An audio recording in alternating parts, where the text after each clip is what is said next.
95లో నేను ముఖ్యమంత్రి అయ్యాను.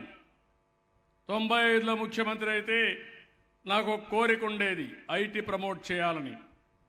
భవిష్యత్తుకు రాబోయే రోజుల్లో ఐటీ అనేది గేమ్ చేంజర్ అని ఆ రోజు డిసైడ్ చేసుకున్నా. ఫస్ట్ టైం హైదరాబాద్లో హైటెక్ సిటీ కట్టాను. దీనికి కావాల్సిన మనుషులు కావాలి, రెండోది కంపెనీలు కావాలి, మూడోది బ్యాండ్విడ్త్ కావాలి, టెక్నాలజీ రావాలంటే.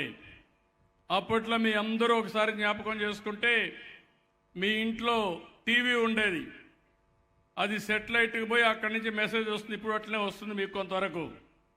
టెలికమ్యూనికేషన్లో కాల్స్ ఏదైనా మాట్లాడాలంటే ఫోన్లు వచ్చేటివి కాదు, అప్పుడు మాన్యువల్ ఉండేది. ఒక ఫోన్ బుక్ చేస్తే లైట్నింగ్ కాల్ ఒక వారం పట్టేది. ఆపరేటర్ మీకు తెలిస్తే 1 నిమిషంలో ఇచ్చేవాడు. 83లో ఆగస్టు క్రైసిస్ వచ్చింది.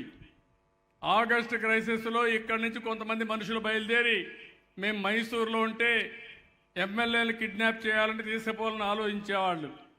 ఆపరేటర్లు ఆ రోజు నాకు ఫోన్ చేసి పలానా ఎమ్మెల్యే కోసం పలానోళ్ళు వస్తున్నారు దొంగలు, మీరు జాగ్రత్తగా చూసుకోండి సార్ అని చెప్పేవాళ్ళు. అలాంటి సమయంలో నేను ఫైట్ చేసి 3 ప్రధానమంత్రులతో ఫైట్ చేశా. 2 చేయలేకపోయారు. కడాన వాజ్పేయి గారు అర్థం చేసుకుని నేను ఇచ్చిన రిపోర్టు పైన టెలికమ్యూనికేషన్ని డీరెగ్యులేట్ చేశారు, ప్రైవేట్ సెక్టర్ చేశారు, రిఫార్మ్ తీసుకొచ్చారు. దానివల్ల వారు చెప్పినట్టు ఈరోజు ఇక్కడ డేటా సెంటర్ పెడితే అమెరికా నుంచి డేటా ఇక్కడికి వచ్చి మళ్ళీ వివిధ కంపెనీలకు ఇక్కడి నుంచి వెళ్తుంది. ఆ బ్యాండ్విడ్త్ లేకపోతే ఇది జరగదు. అది ఆ రోజు చేశారు కాబట్టి ఇలాంటి వాళ్ళందరూ ముందుకు వచ్చి ఈరోజు చేశారు. ఇప్పుడు నాకు కూడా ఒక హక్కు ఉంది.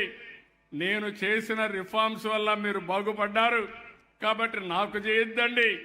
ఈరోజు మీరందరూ సమాజం కోసం, పేదవాళ్ళ కోసం సేవ చేసి గొప్ప వ్యక్తులుగా తయారు కావాలని పిలిపిస్తున్నానని చెప్పి కూడా నేను మీకు తెలియజేస్తున్నా.